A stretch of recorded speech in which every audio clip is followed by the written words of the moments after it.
অনেকেই বলেন বাংলাদেশ স্থিতিশীল হইতেছে না। কেন হইতেছে না?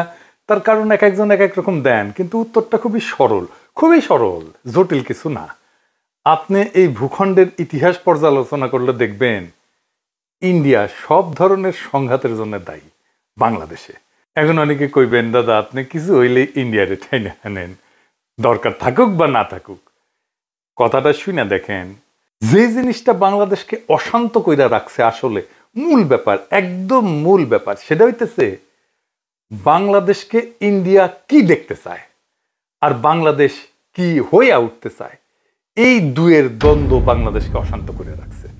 এইটা যতদিন ফয়সালা না হবে ততদিন এই অশান্তি যাবে না। বাংলাদেশে ইন্ডিয়া আসলে কি চায় আর কিভাবে চায়, এই দুইটা প্রশ্নের উপরে নির্ভর করতেছে আপনার বোঝাপড়া বাংলাদেশ কেন অশান্ত থাকতেছে আর কেনই বা খুব সহসা এই অশান্তি থেকে স্থিতিশীল হওয়ার সম্ভাবনা নাই। কেউ কিছু মনে করেন না, আমার এই কথা শুনে আবার কেউ হতাশ হয়ে যায় না, কিন্তু এটা বাস্তবতাকে মোকাবেলা করাটা ভালো। এই দুইটা প্রশ্নের ফয়সালা করেন, বাংলাদেশ শান্ত হবে, স্থিতিশীল হবে। এই জন্য এই দুইটা প্রশ্নের উত্তর সমস্ত রাজনৈতিক দলকে দিতে হবে। সেটা হইতেছে ইন্ডিয়া প্রশ্নে, ইন্ডিয়ান নীতির প্রশ্নে আপনার অবস্থানটা কি, এটাতে পরিষ্কার করতে হবে। আপনি কি জানেন কিনা ইন্ডিয়া আসলে কি চায় বাংলাদেশে? আসেন একটু বুঝে দেখি বাংলাদেশে ইন্ডিয়া কি চায়। ইন্ডিয়া সেটাই চায় যা হাসিনা তারে দিচ্ছে, সোজা হিসাব। আর বাংলাদেশে হাসিনার মতো একটা সরকার চায় যে বাংলাদেশে নানা ইনস্টিটিউশনের মাধ্যমে বাংলাদেশকে একটা ভারতের অধীনস্থ করজ রাজ্য হিসেবে টিকায় রাখবে। রাষ্ট্র হিসেবে না, একটা রাজ্য হিসেবে। সেখানে নাগরিকরা ভোট দিতে পারবে না, রাষ্ট্রে কোনো ইনস্টিটিউট বা প্রতিষ্ঠান থাকবে না, আদালত থাকবে না, থাকলেও সেটা আজ্ঞাবহ, নির্বাচন কমিশন থাকবে না, থাকলেও সেটা আজ্ঞাবহ, যা বলবে সেটাই করবে, পুলিশিং থাকবে না। পুলিশিং মানে হবে ধরো, পিটো, মারো, খাও, ঘুষ খাও, এটাই হবে পুলিশিং। ব্যুরোক্রেসি থাকবে না।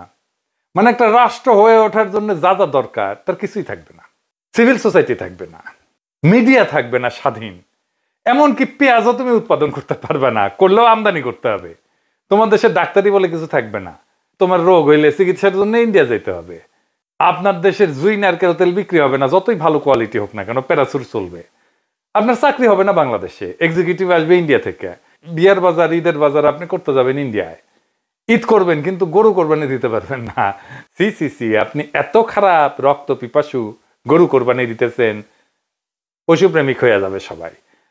আপনি পায়জামা পাঞ্জাবি টুপি পড়তে পারবেন না, আপনি মাদ্রাসায় বাচ্চাকে পড়াইতে পারবেন না, আপনার মসজিদে ঢুকে পেটানো হবে। ফিলিস্তিনের আল আকসা মসজিদের মতো আপনার বাইতুল মোকাররমের চারপাশে থাকবে পুলিশের ঘেরাও, আপনাকে কাঁটাতারে ঘিরে রাখা হবে, তারপরেও নিয়ম করে আপনাকে মাইরা কাঁটাতারে ঝুলাই রাখা হবে বর্ডারে। আপনার নদীতে পানি আসবে না, কারণ সব নদীতে বাদ দিয়ে রাখবে আন্তর্জাতিক আইন অমান্য কইরা। বর্ষা আবার ভালোবেসে বাদ খুলে দিবে, বাসায় দিবে।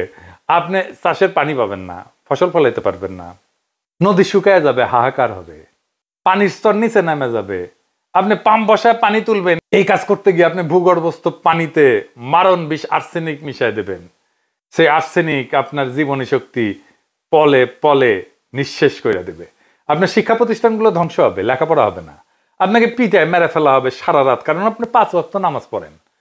আপনি আওয়ামী লীগ করেন, ছাত্রলীগ করছেন, এটাই আপনার যোগ্যতা। এই যোগ্যতা বলে যে কয়টা সরকারি চাকরি তার সিংহভাগ আপনি নিয়ে নেবেন।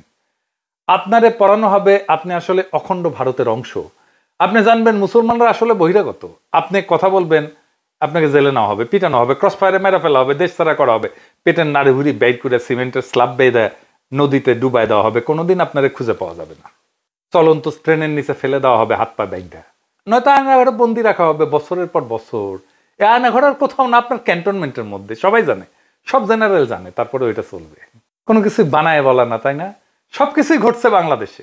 আর এইসবের কারণ আর কিছু না, কারণ একটাই, সেটা হইতেছে বাংলাদেশ একটা মুসলিম মেজরিটি দেশ। আর সেই বাংলাদেশ ভারতের মিথিক্যাল অতীতের অংশ, সে অখণ্ড ভারতের অংশ বাংলাদেশ।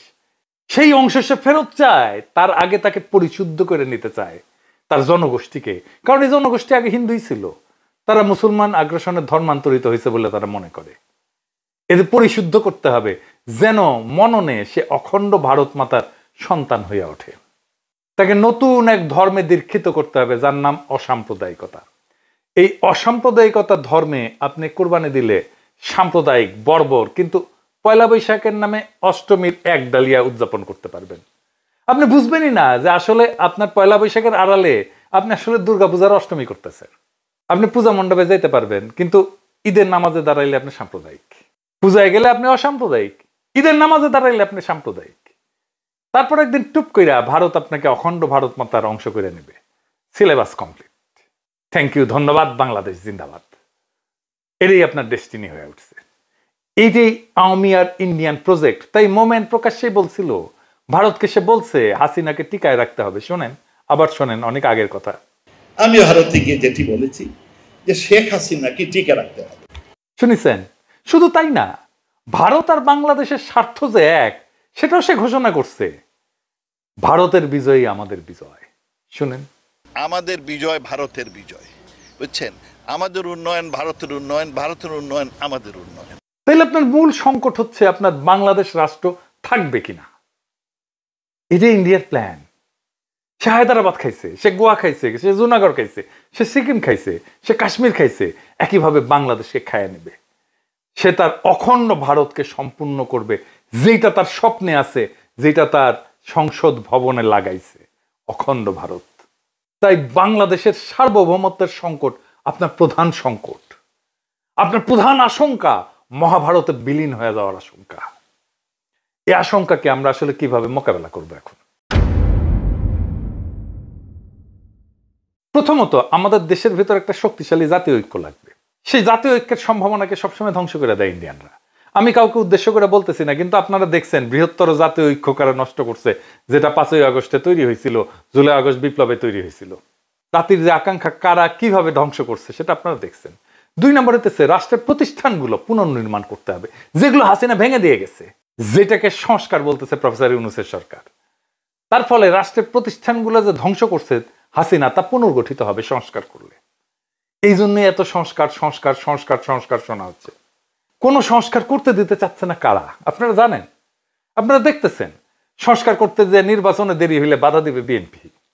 এই বছরই নাকি সংস্কার সম্ভব, দিল্লি স্টারে মাহফুজ আনাম কইছে। কই থেকে আসছে?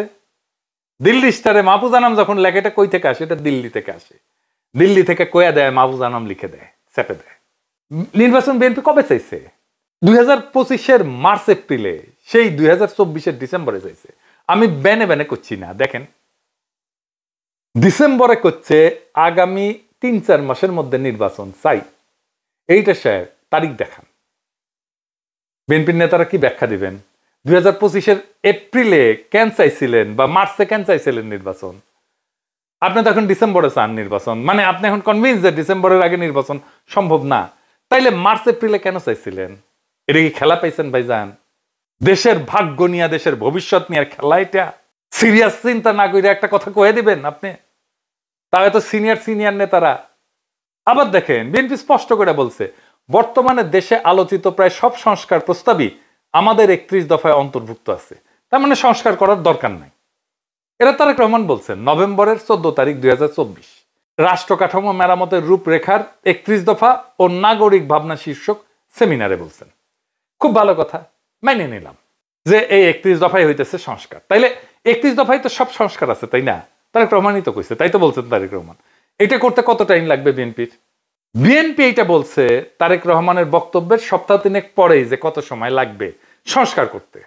3 থেকে 4 মাস লাগবে এই সংস্কার করতে। যেই সংস্কারের আলাপ হইতেছে সেটাই 31 দফায় আছে, আর সেই সংস্কার করতে 3 থেকে 4 মাস সময় লাগবে বিএনপির কথায়। তাইলে বর্তমানে দেশে আলোচিত প্রায় সব সংস্কার প্রস্তাবই যদি বিএনপির 31 দফায় অন্তর্ভুক্ত থাকে, আর সেই সংস্কার করতে যদি 3 থেকে 4 মাস লাগে, তাহলে কি বিএনপি 31 দফা ক্ষমতা নেওয়ার 3 থেকে 4 মাসের মধ্যে বাস্তবায়ন করতে দেখাবে? পারবে? হুদাই একটা কথা বলে দিলেই হইল। যাই হোক, বাদ দেন। এরপরে আমাদের আর কি লাগবে? এটা খুব গুরুত্বপূর্ণ, আসেন এটা একটু বুঝে দেখি। এরপরে আমাদের লাগবে এমন একটা শক্তির বন্ধুত্ব যারা আমাদের সার্বভৌমত্বের রক্ষা কবচ হয়ে থাকবে। মানে ইন্ডিয়া যদি আমাদের অ্যাটাক করতে আসে, আমাদের পাশে কে দাঁড়াবে? কারা হইতে পারে সেই শক্তি? আমাদের খুব বেশি চয়েস নাই, কিন্তু কারা হইতে পারে বলেন? ওয়েস্ট, পশ্চিম। হ্যাঁ, এই পশ্চিম ভাই ইসলামোফোব দুনিয়া। আমেরিকা আমাদের ইন্ডিয়ার হাতে তুলে দিছিল, ভুলে যান না, 1/11 করে। হাসিনার পুরা টাইম ওয়েস্ট 2 হাত তুলে হাসিনাকে সাপোর্ট দিছে, দেয় নাই? এমনকি হাসিনা যখন পাখির মতো মানুষ মারতেছিল বর্ষা বিপ্লবে, জুলাই আগস্ট বিপ্লবে, কেউ কিছু বলছে? বলে নাই। এই ওয়েস্টকে ইন্ডিয়া বুঝাইছে হাসিনাকে আমাদের দরকার, নয়তো ইসলামী জঙ্গিরা বাংলাদেশের দখল নিয়ে নেবে। তাই এই পশ্চিম সেটাই করবে যা ইন্ডিয়া চায়। ইন্ডিয়ার চাওয়াকে পশ্চিম সাপোর্ট করবে সব সময়। তাইলে আমাদের চয়েস একটাই, চীনের সাথে অর্থনৈতিক, সামরিক, রাজনৈতিক, কূটনৈতিক একটা দীর্ঘমেয়াদী সম্পর্ক তৈরি করা। এটা একটা অতি জটিল এবং বিপজ্জনক কাজ হবে। কেন বিপজ্জনক হবে? কারণ এই কাজ করতে গেলে পশ্চিম আর ইন্ডিয়া ঝ্যাপে পড়বে একসাথে। চীনের সাথে সম্পর্ক তৈরি করতে গেলে আমাদের প্রবল শক্তিশালী রাজনৈতিক ঐক্য লাগবে দেশের মধ্যে, আর তেমন জনপ্রিয় মেধাবী রাজনৈতিক নেতা লাগবে এই কাজ করার জন্য। আর দেশের মধ্যে লাগবে বুদ্ধিবৃত্তিক কাজ, একাডেমিয়া থেকে, বিশ্ববিদ্যালয় থেকে, সিভিল সোসাইটি থেকে, মিডিয়া থেকে। তারা তৈরি করবে ন্যারেটিভ, কবি, শিল্পী, সাহিত্যিকরা। একমাত্র তখনই বাংলাদেশের ভবিষ্যৎকে রক্ষা করা যাবে সফলভাবে। মনে রেখেন, এই কাজটা যারাই অ্যাডভান্স করার সামর্থ্য রাখে তাদেরকে আগে আইডেন্টিফাই করা হবে, আর বাড়তে দেওয়া হবে না। এমন কাজ করার লোক কিন্তু বেশি হয় না, আপনারা জানেন।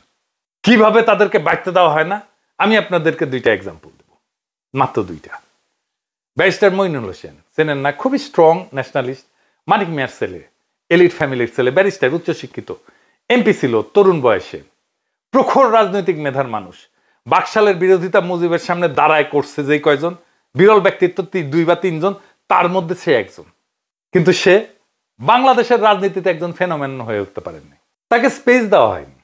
সালাউদ্দিন কাদের চৌধুরী তীব্র একজন ন্যাশনালিস্ট নেতা, সাহসী নেতা, তারে তো ফাঁসি দিয়ে দেওয়া হইল। তাই আপনারা খেয়াল রাখবেন, বাংলাদেশের এলিট স্ট্যাবলিশমেন্ট যার পিছে লাগতেছে, মনে রাখবেন সে ইন্ডিয়ার লেজে পাড়া দিছে, তারে খাইয়া দিবে। সেই জন্য এটা একটা যুদ্ধ। আমরা যেটাতে আছি সেটা একটা যুদ্ধ। এই জন্য এটা শান্ত হইতে সময় লাগবে, যতক্ষণ পর্যন্ত না আপনি প্রবল শক্তিশালী হইয়া প্রতিপক্ষকে পরাজিত করতে না পারেন। মনে রাখেন, এই যুদ্ধ আমাদেরই। বাংলাদেশের রাষ্ট্রীয় অস্তিত্ব আজ একটা চূড়ান্ত চ্যালেঞ্জের মুখোমুখি। এটা শুধু ভারতীয় হেজিমনির বিরুদ্ধে না, এটা আমাদের ভবিষ্যৎ প্রজন্মের জন্য, আমাদের আত্মপরিচয়ের জন্য, আমাদের ভাষা, আমাদের স্বাধীনতার আত্মাকে রক্ষার জন্য এক অবিরাম যুদ্ধ। এই যুদ্ধ শুধু সীমান্তে না, এটা চিন্তায়, বুদ্ধিবৃত্তিতে, প্রশাসনে, বিশ্ববিদ্যালয়ে, অর্থনীতিতে, সিভিল সোসাইটিতে, আর প্রত্যেকটা নাগরিকের মনোজগতে। ভারত চায় বাংলাদেশকে একটা পরাধীন করদ রাজ্যে রূপান্তর করতে, তারে খাইয়া ফেলতে, যেখানে আপনি থাকবেন কিন্তু আপনার নাগরিকত্ব থাকবে না, যেখানে আপনার ভূখণ্ড থাকবে কিন্তু রাষ্ট্র থাকবে না। এই যুদ্ধের এক পাশে ভারত, তার গোয়েন্দা সংস্থা, দালাল রাজনৈতিক দল, তার পোষা মিডিয়া, সিভিল সোসাইটি, আর অন্য পাশে আমরা বাংলাদেশের মানুষ, যাদের কাছে এই ভূমি শুধু মাটি না, এটা আত্মমর্যাদা পরীক্ষার ময়দান। ভারতের বিরুদ্ধে এই লড়াই কোনো সামান্য কূটনৈতিক সমস্যা না, এটা একটা মহাকাব্যিক সংগ্রাম, যেখানে জয় পরাজয় শুধু রাষ্ট্রের ব্যাপার না, এটা আত্মারও ব্যাপার। এই যুদ্ধে জেতার জন্য দরকার জাতীয় ঐক্য, প্রাতিষ্ঠানিক সংস্কার এবং ভবিষ্যতের কূটনৈতিক রণকৌশল। দরকার চীনের সঙ্গে সাহসী জোট, দরকার একজন মেধাবী অকুতোভয় নেতা, যিনি জাতিকে নিয়ে যেতে পারবেন সেই অনিবার্য সংগ্রামের শেষ প্রান্তে। দরকার জাগ্রত একাডেমিয়া আর নির্ভীক বুদ্ধিবৃত্তিক নেতৃত্ব, যারা ইতিহাসের দায় বুঝে আজকের প্রজন্মকে বুঝাতে পারবে আপনার আত্মপরিচয় আজকে আগ্রাসনবাদী ভারতের টার্গেট। মনে রেখেন, ভারত কখনো আপনাকে রাষ্ট্র হিসাবে মানেনি, মনে করছে সে আপনার হারানো অঙ্গ। এই অঙ্গ যে আবার জায়গা উঠছে, নিজের পরিচয় দাবি করছে, এটাই তাদের ভয়। তাই তারা হাসিনার বদলে আর একটা পুতুল সরকার আনতে চায়, যাতে বাংলাদেশ আর কখনো মাথা তুলে না দাঁড়াইতে পারে। কিন্তু ইতিহাসের চাকা ঘুরছে। আজ প্রশ্ন একটাই, আপনি কি এই চক্রান্তের বিরুদ্ধে দাঁড়াতে প্রস্তুত? আপনি কি আপনার স্বাধীনতা, আপনার ধর্মীয় অধিকার, আপনার আত্মপরিচয়, আপনার ভাষা আর আপনার স্বপ্নের বাংলাদেশকে রক্ষা করতে চান? তাহলে এই যুদ্ধ আপনারও। এই যুদ্ধ শুধু নির্বাচন বা সংস্কার নিয়ে না, এটা একটা জাতির আত্মার অস্তিত্ব রক্ষার লড়াই। আপনি যদি এই যুদ্ধে অংশ না নেন, তাহলে একদিন জেগে উঠবেন সেই রাষ্ট্রহীন, আত্মাহীন ভূখণ্ডে, যার নাম একদিন ছিল বাংলাদেশ। এখনো সময় আছে, জায়গা ওঠেন, সংগঠিত হন, কারণ এইবার না পারলে আর কোনোবার আমরা পারবো না। বাংলাদেশ বাঁচলে আপনি থাকবেন, বাংলাদেশ গেলে শুধু আপনি, বাংলাদেশ গেলে আপনি শুধু নামে থাকবেন, নাগরিক থাকবেন না। এটা আপনার যুদ্ধ, এটা আপনার সময়, এটা আপনার নিয়তি রচনা করার শেষ সুযোগ। আসেন আমরা আগে যাই সেই ইস্পাত কঠিন ঐক্য গইরা, সেই ইতিহাস রচনা করতে, সেই অনিবার্য বিজয়ের পথে। ইতিহাস অপেক্ষা করতেছে। ইনকিলাব, জিন্দাবাদ।